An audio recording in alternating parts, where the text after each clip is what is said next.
위대하신 수령 동지께서 불편해하셨다. 그곳에서 김정은의 작은 손 동작 하나로 인해 간부들의 시선은 일제히 그 승무원에게 꽂혔고 손짓 하나로 죽어나가는 그 상황 속에서 살아나온 승무원의 증언입니다. 어떻게 그녀는 북한 권력의 어두운 면을 지나 탈출에 성공했을까요? 꾸준하게 달려온 지 딱 한 달이 되었습니다. 북한 주민들의 인권을 알리기 위해서 달려왔습니다. 여러분의 좋아요만 눌러주신다면 북한 주민들의 인권을 알릴 수 있는 큰 힘이 됩니다. 채널 통계를 보면 85%의 시청자분들이 구독을 하지 않고 영상을 본다고 합니다. 무료 구독 누르는데 3초면 되니까 한 번씩 눌러주세요. 구독자 200이 코앞인데 200을 찍고 싶습니다. 한 번씩만 부탁드립니다. 그럼 지금부터 북한의 처절한 이야기를 들려드리겠습니다. 제 이름은 박미선이라고 하겠습니다. 저는 평양에서 태어나고 자랐습니다.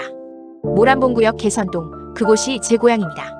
대동강이 내려다보이는 20층짜리 고급 아파트에서 남편과 딸아이와 함께 살았습니다. 여러분도 아시다시피 북한에서 평양 산다는 것, 그것도 모란봉에 산다는 건 특별한 일입니다. 저희 아버지는 6.25 전쟁 때 공로를 세우신 분이셨습니다. 그 덕분에 저희 집안은 핵심 계층으로 분류되었고 저는 평양 외국어대학 러시아어과를 졸업할 수 있었습니다. 2010년 제 나이 30세 때였습니다. 고려항공 특별기 승무원으로 선발된 건요. 그것도 최고 지도자 동지를 모시는 전용기 말입니다. 남편은 같은 고려항공에서 정비사로 일했습니다. 우리 둘 다 항공 쪽에 있었으니 결혼도 자연스럽게 이루어졌지요. 딸아이는 그때 고등학교를 막 졸업하고 김일성 종합대학에 입학했습니다. 그 시절 저는 정말 복받은 사람이라고 생각했습니다. 평양에서도 제일 좋은 동네에 살고 최고의 직장에 다니고 가족도 건강하고 행복했으니까요. 특별기 승무원 생활은 일반 승무원과는 차원이 달랐습니다. 우리는 순천 비행장에 따로 마련된 전담부서에서 근무했습니다. 매일 아침 6시에 출근해서 몸 상태 검사를 받고 복장 검사를 받고 사상 교육을 받았습니다. 한 달에 한 번씩은 보위부에서 나와 우리 생활을 점검했지요. 가족관계, 친척관계, 해외 연고 유무까지 샅샅이 조사했습니다. 처음엔 좀 부담스러웠지만 이게 다 최고 지도자, 동지를 가까이서 모시는 영광을 누리기 위한 과정이라고 생각했습니다. 2015년 5월이었습니다. 처음으로 해외 순방을 따라갔던 날을 지금도 기억합니다. 러시아 모스크바행 비행기였습니다. 기내에는 최고 지도자 동지와 고위 간부들 그리고 저를 포함한 승무원 5명뿐이었습니다. 긴장해서 손이 떨렸습니다. 물 한 잔 따르는 것도 조심스러웠지요. 그분이 원하시는 것을 미리 알아채고 준비해야 했습니다. 말 한마디, 행동 하나하나가 다 기록되고 평가되었으니까요. 모스크바 공항에 도착했을 때 러시아 의전팀이 레드카펫을 깔아놓고 기다리고 있었습니다. 그 광경을 보면서 가슴이 뿌듯했습니다. 우리 조국이 이렇게 대우받는구나. 내가 이런 역사적 순간에 함께하고 있구나 싶었지요. 공항 밖으로 나가지는 못했습니다. 우리는 전용 대기실에서 대기하다가 다시 귀국 비행을 준비했으니까요. 그래도 가끔 창밖으로 보이는 풍경이 궁금했습니다. 공항 주변 건물들, 오가는 사람들, 주차장에 빼곡한 자동차들. 우리나라와는 뭔가 달라 보였습니다. 하지만 그때는 깊이 생각하지 않았습니다. 제국주의 나라들이 겉만 화려한 거라고 우리처럼 인민들이 평등하게 사는 나라가 진짜 좋은 나라라고 배웠으니까요. 집에 돌아오면 딸아이가 반갑게 맞아주었습니다. 엄마가 해외 다녀왔다고 자랑스러워했지요. 남편도 대견하다며 제 어깨를 두드려 주었습니다. 어머니는 제사상 차리듯 밥상을 차려주시며 고생했다고 말씀하셨습니다. 그날 저녁 우리 가족은 대동강 맥주를 마시며 작은 파티를 했습니다. 저는 그때 생각했습니다. 이 행복이 영원했으면 좋겠다고요. 하지만 그 작은 의문은 이미 시작되고 있었습니다. 공항 창밖으로 본 풍경들이 자꾸 떠올랐습니다. 왜 저렇게 차들이 많을까? 왜 건물들이 저렇게 환할까? 사람들은 왜 저렇게 자유롭게 걸어다닐까? 그날 밤 잠자리에 들면서도 그 생각이 머릿속에서 떠나지 않았습니다. 2017년 들어서면서 해외 순방 횟수가 부쩍 늘어났습니다. 중국, 러시아는 물론이고 싱가포르, 베트남까지 가게 되었습니다. 저는 여전히 그 일을 영광으로 생각했습니다. 하지만 횟수가 늘어날수록 창밖으로 보이는 세상이 자꾸만 신경 쓰였습니다. 싱가포르 창이 공항이었습니다. 2018년 6월 역사적인 회담을 위해 간 그곳에서 저는 처음으로 큰 충격을 받았습니다. 우리는 늘 그렇듯 전용 대기실에 있었지만 화장실을 가려고 복도로 나왔을 때였습니다. 유리창 너머로 보이는 공항 로비가 눈에 들어왔습니다. 수많은 사람들이 자유롭게 오가고 있었습니다. 웃으며 이야기하고 커피를 마시고 아이들은 뛰어놀고 있었습니다. 그런데 제일 놀라운 건 그들의 표정이었습니다. 편안했습니다. 아무도 긴장하지 않았고 아무도 주변을 경계하지 않았습니다. 우리 인민들이 거리에서 보이는 그 조심스러운 표정, 누가 보고 있지는 않은가 살피는 그런 눈빛이 전혀 없었습니다. 마치 다른 세상 사람들 같았습니다. 동료 승무원이 제 팔을 잡아 끌었습니다. 너무 오래 보고 있으면 안 된다고, 나중에 보이부에 보고된다고 속삭였습니다. 저는 고개를 끄덕이고 화장실로 향했습니다. 하지만 그 장면이 머릿속에서 지워지지 않았습니다. 우리가 배운 대로라면 저들은 자본주의 지옥에서 착취당하고 고통받아야 하는데 왜 저렇게 행복해 보일까요? 베트남 하노이에서도 비슷한 경험을 했습니다. 공항에서 숙소로 이동하는 차 안에서 창밖을 보았습니다. 오토바이가 엄청나게 많았습니다. 수백 대, 어쩌면 수천 대가 거리를 가득 메우고 있었습니다. 평양에서는 간부들이나 자전거를 타는데 여기선 일반 사람들이 다 오토바이를 타고 다니는 겁니다. 도로변 가게들도 환하게 불을 밝히고 있었습니다. 저녁 8시가 넘었는데도 말입니다. 우리 평양은 어떻습니까? 저녁 9시만 되면 거리가 캄캄해집니다. 전기가 부족하다고 절약하라고 합니다. 그런데 여기는 밤인데도 대낮처럼 환합니다. 간판들이 번쩍번쩍 빛나고 가게마다 불이 환하게 켜져 있습니다. 이게 정말 우리보다 못 사는 나라 맞나 싶었습니다. 숙소에 도착해서도 잠이 오지 않았습니다. 그날 밤 동료 승무원 하나가 조심스럽게 말을 꺼냈습니다. 언니 이상하지 않아요? 우리가 배운 것과 너무 다른 것 같아요. 저는 깜짝 놀라 그 동료의 입을 막았습니다. 그런 말하면 안 된다고, 혹시라도 누가 들으면 큰일 난다고 했습니다. 동료는 고개를 끄덕였지만 우리 둘 다 알고 있었습니다. 뭔가 잘못되었다는 것을요. 평양으로 돌아오는 비행기 안에서 저는 계속 생각했습니다. 6.25 때도 이렇지는 않았다고 어머니가 말씀하셨던 게 기억났습니다. 전쟁 직후에도 희망은 있었다고, 다들 열심히 살면 잘 살 수 있다고 믿었다고 하셨습니다. 그런데 지금은요? 70년이 넘게 지났는데도 우리는 여전히 배급을 받고 전기가 부족하고 밤이면 캄캄한 거리를 걸어야 합니다. 집에 도착했을 때 딸아이가 반겨주었습니다. 엄마, 이번엔 어디 다녀왔어요? 저는 억지로 웃으며 대답했습니다. 베트남이란 곳이야. 아주 먼 나라지. 딸이 물었습니다. 거기는 어때요? 우리나라보다 못 살죠? 저는 대답하지 못했습니다. 거짓말을 해야 할지 진실을 말해야 할지 몰랐습니다. 그날 밤 남편과 단둘이 있을 때 조심스럽게 물었습니다. 여보, 우리가 배운 게 정말 다 맞는 걸까요? 남편은 깜짝 놀라며 제 입을 막았습니다. 그리고 작은 목소리로 말했습니다. 여보, 그런 생각하지 마. 우리 딸 생각해. 저는 고개를 끄덕였습니다. 하지만 그때부터 뭔가가 달라지기 시작했습니다. 의심이 싹트기 시작한 겁니다. 잠자리에 들었지만 잠이 오지 않았습니다. 싱가포르 공항의 그 편안한 표정들, 하노이 거리의 환한 불빛들이 자꾸 떠올랐습니다. 그리고 문득 깨달았습니다. 이제 저는 예전의 제가 아니라는 것을요. 더 이상 아무 의심 없이 살 수 없다는 것을요. 이대로는 안 되겠다고요. 딸아이가 대학교 3학년이 되었을 때였습니다. 어느 날 저녁 딸이 울면서 집에 돌아왔습니다. 무슨 일이냐고 물었더니 한참을 울다가 겨우 말을 꺼냈습니다. 학교에서 당 간부 아들과 결혼하라고 압박받고 있다는 겁니다. 그 남자는 40이 넘은 중년이었습니다. 이미 결혼했다가 이혼한 사람이었고요. 딸아이보다 20살이나 많았습니다. 하지만 그의 아버지가 당고위 간부였기 때문에 거절할 수가 없다는 겁니다. 학교당 비서가 직접 불러서 이건 명령이라고 했다더군요. 제 가슴이 무너져 내렸습니다. 20살밖에 안 된 우리 딸을 40이 넘은 남자한테 보내야 한다니요. 그것도 딸의 의사와는 상관없이 당에서 정해준 대로 따라야 한다니요. 여러분, 부모라면 이 심정 아시겠지요? 자식이 행복하게 살기를 바라는 게 부모 마음 아닙니까? 그날 밤 남편과 마주 앉았습니다. 딸은 방에서 울고 있었고 우리 부부는 거실에서 작은 목소리로 이야기를 나누었습니다. 남편이 먼저 말을 꺼냈습니다. 여보, 우리 어떻게 하지? 이대로 딸을 보낼 수는 없어. 저도 같은 생각이었습니다. 남편이 조심스럽게 말했습니다. 나한테 아는 사람이 있어. 중국 쪽으로 빠져나갈 수 있는 방법을 안다는 사람이야. 저는 깜짝 놀랐습니다. 탈북이라는 말은 북한에서 금기 중에 금기였습니다. 하지만 그때 저는 다른 선택지가 없다는 걸 알았습니다. 이대로 있으면 딸의 인생이 끝나는 겁니다. 우리는 밤새 이야기를 나눴습니다. 성공할 수 있을까? 실패하면 어떻게 될까? 어머니는 어떻게 할까? 수없이 많은 질문들이 머릿속을 맴돌았습니다. 하지만 결론은 하나였습니다. 죽더라도 시도는 해보자. 딸만이라도 살려야 한다. 다음 날부터 준비를 시작했습니다. 남편의 친구를 통해 중국 브로커와 연락이 닿았습니다. 비용은 1인당 미화 5,000불이었습니다. 우리 셋이면 15,000불이 필요했습니다. 엄청난 돈이었습니다. 우리가 10년을 모아도 만들기 힘든 액수였지요. 저는 물건을 팔기 시작했습니다. 해외 순방 때 받았던 선물들, 집에 있던 귀한 물건들을 장마당에 내다 팔았습니다. 남편도 몰래 정비 부품을 빼돌려 팔았습니다. 양심에 찔렸지만 어쩔 수 없었습니다. 딸의 미래가 걸린 일이었으니까요. 석 달 동안 돈을 모았습니다. 9,000불을 모았을 때 브로커가 그 정도면 된다고 했습니다. 나머지는 나중에 한국 가서 갚으면 된다는 겁니다.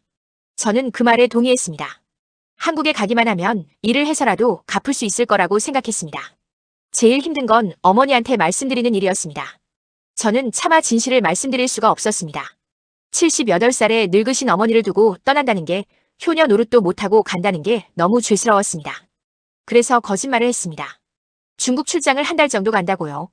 출발 전날 밤 어머니 방에 들어가 인사를 드렸습니다. 어머니는 제 손을 잡으시며 조심히 다녀오라고 하셨습니다. 그리고 한마디 더 하셨습니다. 딸의 결혼 문제 너무 걱정하지 마라. 어떻게든 되겠지. 어머니는 다 아시고 계셨던 겁니다. 저는 눈물을 참으며 말씀드렸습니다. 어머니 건강하세요. 꼭 다시 뵐게요. 그날 밤 잠이 오지 않았습니다. 이 집을 떠나면 다시는 못 돌아올지도 모른다는 생각이 들었습니다. 거실을 천천히 둘러봤습니다. 딸이 어렸을 때 그린 그림, 남편과 찍은 사진, 어머니가 쓰시던 안경. 모든 게 소중했습니다. 모든 게 그리울 것 같았습니다. 아침이 밝았습니다. 출발할 시간이었습니다. 남편과 딸과 우리 셋은 평범한 옷을 입고 집을 나섰습니다. 뒤돌아보지 않으려고 했지만 계단을 내려가면서 한번 뒤를 돌아봤습니다. 평양, 모란봉, 대동강이 보였습니다. 제 고향이었습니다. 안녕, 내 고향. 언젠가 다시 올 수 있을까요? 그날을 평생 잊을 수가 없습니다. 블라디보스토크 순방이 잡혔습니다. 러시아 푸틴 대통령과의 회담이었지요. 저는 평소처럼 특별기에 올랐습니다. 하지만 그날은 달랐습니다. 이게 마지막 비행이 될 거라는 걸 알고 있었으니까요. 남편과 딸은 이미 며칠 전에 평양을 떠났습니다. 친척집에 간다고 허가를 받아서 함경북도로 갔습니다. 거기서 브로커를 만나 두만강을 건너기로 했습니다. 저는 다른 방법을 택했습니다. 귀국길에 중국 선양공항을 경유하는데 그때 빠져나가기로 한 겁니다. 블라디보스토크에 도착했습니다. 평소처럼 전용 대기실에서 대기하고 평소처럼 일정을 소화했습니다. 하지만 제 손은 계속 떨렸습니다. 동료들이 눈치챌까봐 주머니에 손을 넣고 있었습니다. 차를 따르다가 손이 떨려서 잔이 덜컹거렸습니다. 다행히 아무도 의심하지 않았습니다. 이틀간의 일정이 끝나고 귀국길에 올랐습니다. 선양공항에 도착한 시간은 오후 3시였습니다. 우리는 다른 비행기로 갈아타기 위해 공항 안으로 들어갔습니다. 보이부 요원 2명이 우리를 감시하며 함께 움직였습니다. 저는 심장이 터질 것 같았습니다. 환승 대기실로 가는 복도였습니다. 화장실 표시가 보였습니다. 저는 요원에게 말했습니다. 화장실 좀 다녀오겠습니다. 요원이 고개를 끄덕였습니다. 여자 요원이 저를 따라왔습니다. 화장실 앞까지 왔는데 그때였습니다. 갑자기 앞쪽에서 소란이 일어났습니다. 나중에 안 일이지만 브로커가 미리 준비해둔 거였습니다. 일부러 짐을 떨어뜨려서 소동을 만든 겁니다. 요원의 시선이 그쪽으로 쏠렸습니다. 저는 그 순간을 놓치지 않았습니다. 화장실로 들어가는 척하다가 옆문으로 빠져나갔습니다. 브로커가 말해준 비상구였습니다. 뛰었습니다. 42살의 나이에 하이힐을 신고 뛰었습니다. 숨이 턱까지 찼습니다. 등 뒤에서 누가 소리치는 게 들렸습니다. 저를 부르는 목소리였습니다. 뒤돌아보지 않았습니다. 뒤돌아보면 끝이라는 걸 알았으니까요. 계단을 내려가고 복도를 돌고 또 뛰었습니다. 길을 잃은 것 같았습니다. 브로커가 그려준 지도가 머릿속에서 흐릿해졌습니다. 그때 한 중국인 남자가 제 앞을 막아섰습니다. 브로커였습니다. 따라오라는 손짓을 했습니다. 저는 그를 따라 또 뛰었습니다. 공항 직원 출입구를 통해 밖으로 나왔습니다. 차가 대기하고 있었습니다. 저는 차에 올라탔습니다. 차가 출발했습니다. 그제야 뒤를 돌아봤습니다. 공항 건물이 멀어지고 있었습니다. 저는 그때 깨달았습니다. 돌아갈 수 없다는 것을요. 차는 선양 시내로 향했습니다. 1시간쯤 달렸을까요? 낡은 아파트 단지에 도착했습니다. 브로커가 여기서 이틀 숨어 있으라고 했습니다. 남편과 딸이 오면 함께 남쪽으로 내려간다고요. 저는 고개를 끄덕였습니다. 말을 할 힘도 없었습니다. 방에 들어가 주저앉았습니다. 온몸이 후들거렸습니다. 겨우 해냈습니다. 하지만 안도감보다는 두려움이 더 컸습니다. 남편과 딸은 무사할까? 지금쯤 북한에서는 제가 사라진 걸 알았을까? 어머니는 어떻게 되실까? 걱정이 꼬리에 꼬리를 물었습니다. 밤이 되었습니다. 창밖을 내다봤습니다. 선양의 불빛이 반짝이고 있었습니다. 저 불빛 너머 어딘가에 남편과 딸이 있을 겁니다. 제발 무사하기를, 제발 잘 건너오기를 하늘에 계신 아버지께 기도했습니다. 다음 날 오후였습니다. 문을 두드리는 소리가 들렸습니다. 가슴이 철렁했습니다. 중국 공안이 찾아온 건 아닐까. 조심스럽게 문을 열었습니다. 남편이었습니다. 그리고 딸도 함께 있었습니다. 셋이 얼싸안고 울었습니다. 살았구나, 우리 살았구나. 남편이 말했습니다. 두만강을 건널 때 얼음이 얇아서 물에 빠질 뻔했다고요. 딸이 말했습니다. 너무 무서웠는데 아빠가 손 꽉 잡아줘서 건널 수 있었다고요. 저는 두 사람을 꼭 안았습니다. 그리고 다짐했습니다. 이제 우리는 새로운 삶을 살 거라고요. 하지만 아직 끝이 아니었습니다. 여기는 중국이고 우리는 여전히 불법 체류자였습니다. 한국까지 가려면 아직 멀었습니다. 브로커가 말했습니다. 내일부터 남쪽으로 이동한다고요. 우리는 고개를 끄덕였습니다. 어디든 가겠습니다. 자유를 향해서라면요. 자유를 얻었다고 생각했습니다. 하지만 그건 착각이었습니다. 중국에서의 석 달은 또 다른 지옥이었습니다. 우리는 신분이 없었습니다. 언제 잡혀서 북송될지 모르는 불법 체류자였습니다. 밤마다 악몽을 꾸었습니다. 공안이 문을 부수고 들어오는 꿈이었지요. 선양에서 사흘을 숨어 지냈습니다. 낮에는 커튼을 치고 밖에 나가지 않았습니다. 밥은 브로커가 사다 주었습니다.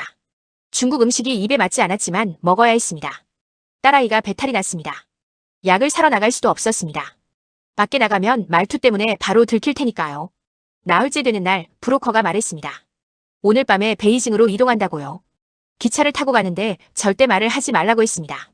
중국말을 못하니까 벙어리인 척하라는 겁니다. 우리는 고개를 끄덕였습니다. 무슨 짓이든 하겠다고 한국만 갈 수 있다면요. 밤 11시 기차였습니다. 사람이 많았습니다. 저희는 구석자리에 앉았습니다. 딸아이를 가운데 두고 남편과 제가 양쪽에 앉았습니다. 브로커는 다른 칸에 탔습니다. 혹시라도 문제가 생기면 우리와 관계없는 척하려고요. 기차가 출발했습니다. 옆자리에 중국 아주머니가 앉았습니다. 말을 걸어왔습니다. 저는 웃기만 했습니다. 못 알아듣는 척했습니다. 아주머니가 이상하게 쳐다봤습니다. 가슴이 두근거렸습니다. 들킬까봐 무서웠습니다. 새벽에 베이징에 도착했습니다. 브로커가 우리를 데리고 조선족 마을로 갔습니다. 그곳에서 처음으로 따뜻한 사람들을 만났습니다. 조선족 교회 목사님이었습니다. 우리를 보자마자 얼싸 안아주셨습니다. 같은 핏줄이라고 고생했다고 말씀하셨습니다. 목사님 댁 지하실에서 한 달을 지냈습니다. 그곳에는 저희 말고도 다른 탈북자 가족들이 있었습니다. 모두들 한국행을 기다리는 사람들이었지요. 서로의 사연을 들으며 위로했습니다. 누구는 굶어 죽을 뻔했고 누구는 가족을 잃었고 누구는 감옥을 탈출했다고 했습니다. 목사님, 사모님이 밥을 해주셨습니다. 김치찌개, 된장찌개, 고등어 조림까지요. 고향 음식 맛이었습니다. 밥을 먹으며 눈물이 났습니다. 언제 이런 따뜻한 밥을 먹어봤나 싶었습니다. 사모님이 제 등을 두드려 주셨습니다. 많이 드세요. 이제 괜찮아요. 하지만 안심할 수는 없었습니다. 중국 공안의 단속이 심해졌다는 소식이 들렸습니다. 조선족 마을까지 수시로 검문을 나온다고 했습니다. 우리는 더 남쪽으로 내려가야 했습니다. 목사님이 쿤민까지 가는 길을 알아봐 주셨습니다. 거기서 다시 라오스로 넘어간다고 하셨습니다. 베이징에서 쿤민까지는 기차로 이틀이 걸렸습니다. 이번에는 침대 칸표를 끊었습니다. 사람들 눈에 덜 띄려고요. 하지만 밤에 잠을 잘 수가 없었습니다. 옆 침대 사람이 코를 골고 복도에서는 사람들이 시끄럽게 떠들었습니다. 무엇보다 불안해서 잠이 안 왔습니다. 쿤밍에 도착했습니다. 날씨가 따뜻했습니다. 3월인데도 봄 같았습니다. 여기서도 조선족 분이 우리를 도와주셨습니다. 식당을 하시는 아주머니였는데 뒷방을 내어주셨습니다. 우리는 그 식당에서 설거지를 하며 지냈습니다. 돈을 벌려고가 아니라 그냥 가만히 있으면 불안해서였습니다. 한 달쯤 지났을 때였습니다. 딸아이가 밤에 악몽을 꾸며 소리를 질렀습니다. 북한군이 쫓아온다는 꿈이었답니다. 딸을 안고 달래주었습니다. 괜찮아, 엄마 아빠가 지켜줄게. 하지만 저도 무서웠습니다. 우리가 정말 한국까지 갈 수 있을까요? 그때 한국 선교사님을 만났습니다. 목사님이 연결해 주신 분이었습니다. 선교사님이 말씀하셨습니다. 이제 한국까지 갈 수 있다고 라오스를 거쳐 태국으로 가면 된다고요. 우리는 감사의 말씀을 드렸습니다. 정말 감사했습니다. 모르는 사람들이 이렇게 도와주다니요. 선교사님이 여권 비슷한 서류를 만들어 주셨습니다. 가짜 신분증이었습니다. 이걸로 국경을 넘는다고 하셨습니다. 위험하지만 다른 방법이 없다고요. 우리는 받아들였습니다. 여기까지 왔는데 포기할 수는 없었으니까요. 중국을 떠나기 전날 밤이었습니다. 저는 창밖을 내다보며 생각했습니다. 석 달 동안 이 땅에서 숨어 지냈습니다. 무서웠지만 그래도 도와주는 사람들이 있었습니다. 같은 민족이라고, 같은 핏줄이라고 손 내밀어준 분들이 계셨습니다. 그분들께 얼마나 감사한지 모릅니다. 언젠가 다시 만나면 꼭 은혜를 갚겠다고 다짐했습니다. 드디어 중국을 떠나는 날이 왔습니다. 선교사님이 준비해주신 차를 타고 국경으로 향했습니다. 라오스로 가는 길이었습니다. 국경까지는 5시간이 걸렸습니다. 차 안에서 아무도 말이 없었습니다. 다들 긴장하고 있었으니까요. 국경 검문소에 도착했습니다. 중국 공안이 우리 차를 세웠습니다. 서류를 보여달라고 했습니다. 선교사님이 준비한 가짜 서류를 내밀었습니다. 공안이 서류를 들여다봤습니다. 한참을 보더니 우리 얼굴을 쳐다봤습니다. 심장이 멎는 줄 알았습니다. 공안이 중국말로 뭐라고 물었습니다. 저는 못 알아들었지만 고개를 끄덕였습니다. 옆에 있던 딸아이가 제 손을 꽉 잡았습니다. 손이 차갑게 식어 있었습니다. 남편은 앞을 똑바로 보고 있었습니다. 시간이 멈춘 것 같았습니다. 공안이 서류를 돌려줬습니다. 그리고 손짓으로 가라고 했습니다. 차가 출발했습니다. 국경을 넘었습니다. 라오스 땅이었습니다. 그제야 숨을 쉴 수 있었습니다.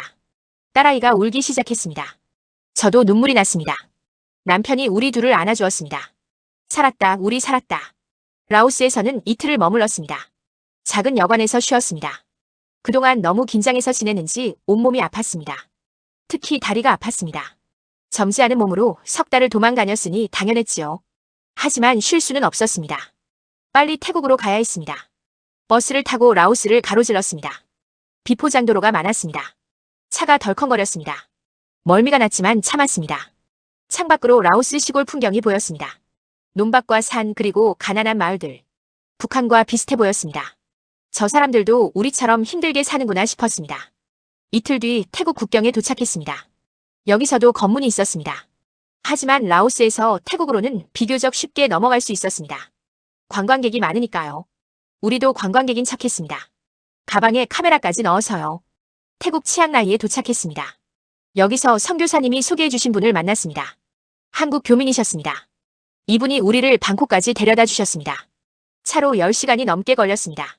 중간에 휴게소에서 밥을 먹었습니다. 태국 음식이었는데 맵고 달았습니다. 그래도 맛있었습니다.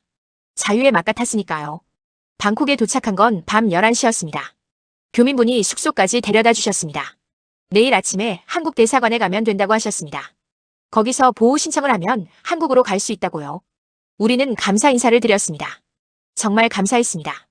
목사님, 선교사님, 교민분 모두가 우리를 도와주셨습니다. 그날 밤 잠이 오지 않았습니다. 내일이면 한국 대사관에 갑니다. 거기만 가면 우리는 자유입니다. 진짜 자유입니다. 하지만 동시에 불안했습니다. 혹시 거절당하면 어쩌지? 혹시 중국으로 돌려보내지면 어쩌지? 온갖 걱정이 머릿속을 맴돌았습니다. 새벽에 딸아이가 깼습니다. 엄마 무서워요. 저는 딸을 안았습니다.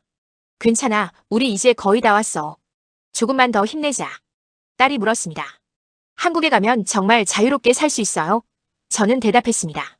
그럼 우리 마음대로 살 수 있어. 아무도 우리를 감시하지 않아. 아침이 밝았습니다.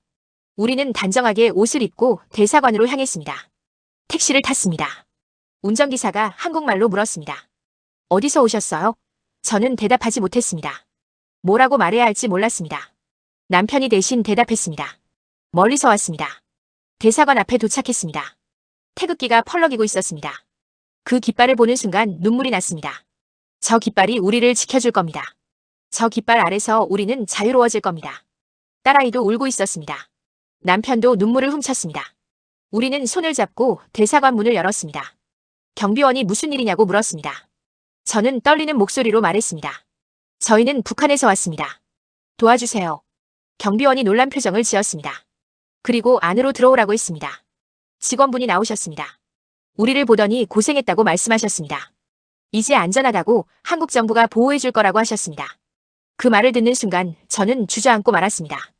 긴장이 풀린 겁니다. 석 달 동안 쫓기듯 도망다녔습니다. 이제 끝났습니다. 우리는 살았습니다.